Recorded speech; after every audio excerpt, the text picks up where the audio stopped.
গত ১৬-১৭ বছরের তুলনায় আপনারা যতটুকু ফ্রিলি কাজ করতে পারছেন, ফিউচার পলিটিক্যাল গভর্নমেন্টের সময় আপনারা সেটা পারবেন কিনা? সবার সাথে আমাদের কমিউনিকেট করতে হবে যে আমাদের সাথে ভ্যাসেল স্টেটের মতো আচরণ করা যাবে না, কলোনির মতো আচরণ করা যাবে না। মানে একটা ফান আছে অনেকে না, আমরা ভারতের অঙ্গরাজ্য বানিয়ে ফেলেছে শেখ হাসিনা। আমি অনেক সময় বলি অঙ্গরাজ্য বানায় ফেললে না, ইচ্ছে ভালো ছিল। বাংলাদেশের সাথে যেটা ভারতের সম্পর্ক ছিল সেটা হচ্ছে ব্যক্তি এবং পরিবার কেন্দ্রিক, এবং আওয়ামী লীগকে তারা সেই 49 সাল থেকে নার্সিং করছে। ডক্টর ইউনূস একটা টোন সেট করেছে। ভারতের সাথে সম্পর্কের ব্যাপারটা তো আমাদের সতর্কতার সাথে করতে হবে, কারণ ভারতের কারণেই আমাদের যে এই যে একটা কাল্ট ভিত্তিক রাজনৈতিক দল, তাদের স্বৈরাচারী বা ফেসিবাদ যেটা বলে তৈরি হয়েছিল, তো এই জায়গাটাও তো একটা জায়গায় আসতে হবে। সে ব্যাপারে কি আলোচনা আছে? একটা বিষয় হচ্ছে যে আমি নীতিগতভাবে যেভাবে দেখি যে বাংলাদেশের সাথে ভারতের সম্পর্কটা আসলে কখনোই ছিল না।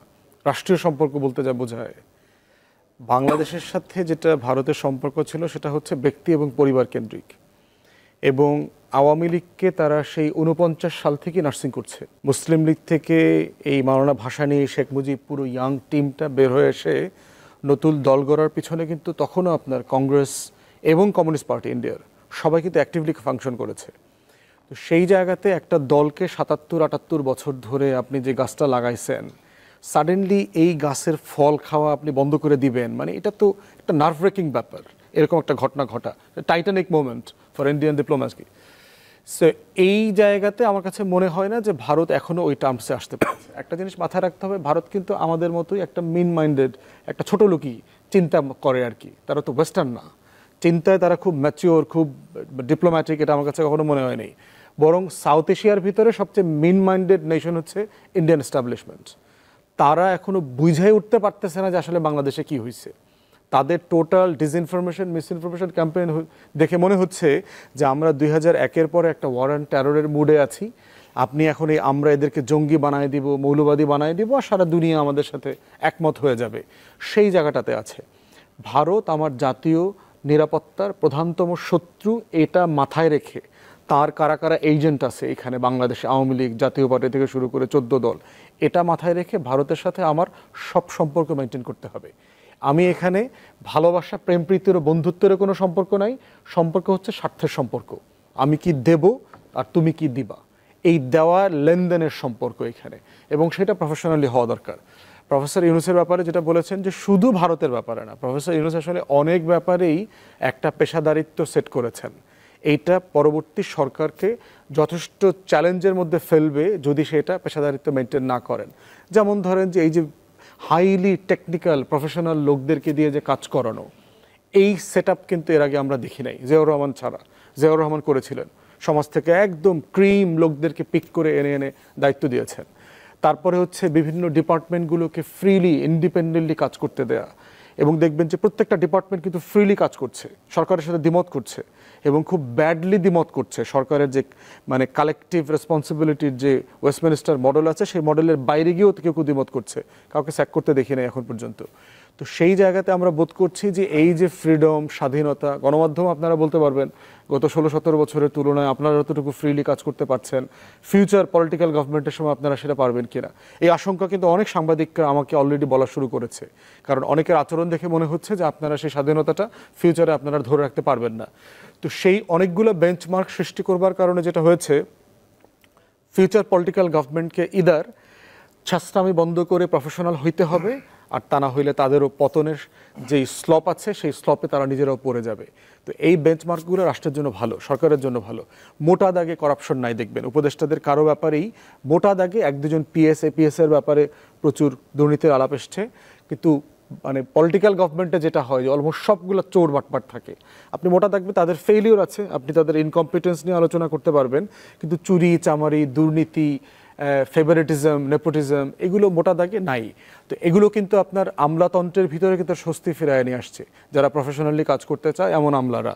কিন্তু আবার বাজে আমলারা, তো আজকে দেখলাম এক আমলা আপনার রাষ্ট্রীয় টাকায় ঈদের ছুটিতে আপনার সিলেট গেছেন হলিডে করতে পরিবার নিয়ে, এমন ঘটনাও ঘটেছে। তো এই ব্যাপারগুলো আমাদেরকে আশান্বিত করে, বাট চ্যালেঞ্জগুলো মাথায় রাখতে হবে যে ফিউচার গভর্নমেন্ট এই চ্যালেঞ্জগুলো ফেস করবে।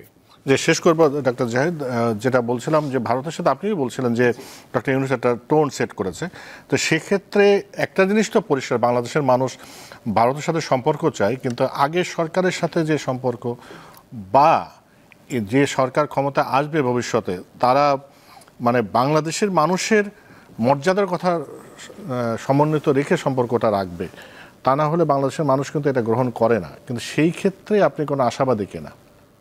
আশাবাদী মানে ডেমোক্রেটিক প্রসেসের শক্তিটা কোন জায়গায়? ধরে নিলাম পরবর্তী নির্বাচিত সরকার হাসিনার মতো স্লেভ হইতে চায়, ধরে নিলাম, কিন্তু ডেমোক্রেসিতে কি আপনি মানুষকে ভয় পাবেন? মানে ডিফারেন্সটা কি? অটোক্রেসিতে জনগণ সরকারকে ভয় পায়, আর ডেমোক্রেসিতে অ্যাটলিস্ট ইলেকট্রাল ডেমোক্রেসিটা যদি থাকে আপনি জনগণকে ভয় পাবেন। তো আরে ও তো আমার ইচ্ছা হলো স্লেভ হওয়ার, কিন্তু আমি স্লেভ হলে কিন্তু আমাকে ভোট দেবে না, ও রাস্তায় নেমে যেতে পারে, মিডিয়াতে সমানে লেখা হবে, আমি তো মিডিয়াকে রেস্ট্রিক্ট করছি না, সো সব কিছু আমি ভয় পেয়ে যাব। সো চাইলেও সে পারবে না। বাংলাদেশের কোনো রাজনৈতিক দল ভারতের ক্ষেত্রে শেখ হাসিনা যা করেছে তার 50% না, 25% না, 10%ও করলে আসলে ক্ষমতায় থাকতে পারবে না। সোজা সবটা কথা।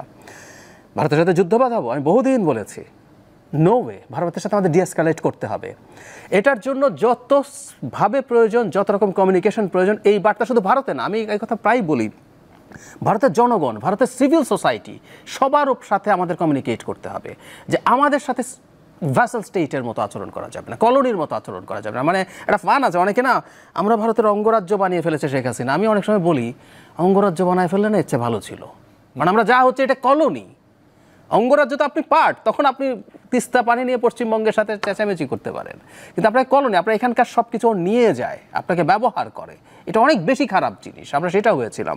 সো আমাদের ওইটুকু নিশ্চিত করতে হবে, এবং আমি বিশ্বাস করি ভারতও বাধ্য হবে যদি আমাদের সরকারগুলো এরকম করতে থাকে। কতদিন সে ভিসা বন্ধ করে রেখে থাকবে? তার কত লস, তার ব্যবসার কীরকম ধস হচ্ছে এগুলো আমরা দেখছি। কতদিন সে আমাদেরকে অন্যান্য ট্যারিফ বা আমাদের যে ট্রান্সশিপমেন্ট সুবিধা বন্ধ করে রাখবে? এগুলো পাল্টাপাল্টি চলতে থাকলে কারোর জন্যই ভালো হবে না। তবে ফুয়াদ ভাই যেটা বলছেন এটা আমি খুবই একমত, যে অত্যন্ত ছোট লোকই মানসিকতা। মানে ভারত তো অ্যাটলিস্ট রিজিওনাল সুপার পাওয়ার হইতে চায়, তার চাইতে সাইজে ছোট, মানুষ কম, কাতারের মতো একটা দেশ রিজিওনাল সুপার পাওয়ার হয়ে গেছে না? সো রিজিওনাল সুপার পাওয়ার হওয়ার একটা তরিকা আছে, এই তরিকা যদি না হাঁটে আসলে লাভ নাই। ওর আসলে সে বলে হয় প্রায় যে ওর ওই পুরনো কলোনিয়াল মাইন্ডসেট রয়ে গেছে, এটা ভারতবর্ষ অখণ্ড ভারত, তারা পুরো সব কোনো একদিন পারলে দখলই করে ফেলবে, না হলেও যাতে ডিফ্যাক্টো দখলে থাকে, তারা এসব করছে। এটা তাদের জন্য স্টুপিডিটি, ভারতকে বুঝতে হবে। এবং আমাদের যদি একটার পর একটা শক্তিশালী সরকার আসে এই পয়েন্টে যে আমরা ভারতের স্লেভ হব না, একটু ফিসফিস করে বলেও ফেলি যে একটা বড় দেশ না কিছু বেশি ল্যাভারেজ পেতেও পারে, কিন্তু সেটা আকাশ পাতাল পার্থক্য হবে না। আমাকে এন্ডোর্স করে, আমাকে বিবেচনায় নিয়ে, আমাকে স্টেট হিসাবে মর্যাদা দিয়ে সে নেগোশিয়েট করে এগুলো করতে হবে। এবং আমরা আশা করি ভবিষ্যতে কোনো সরকার এটা পেরে উঠবে না, আমরা পারতে দেবো না। আসলে কথাটা হচ্ছে আমাদের মনে হয় সেই পরিবেশ বাংলাদেশে আছে, বাংলাদেশের সেই একটা এনভায়রনমেন্ট তৈরি হয়েছে, সেই প্রত্যাশা রাখি। ব্যারিস্টার আসাদুজ্জামান ফুয়াদ, আপনাকে অনেক ধন্যবাদ।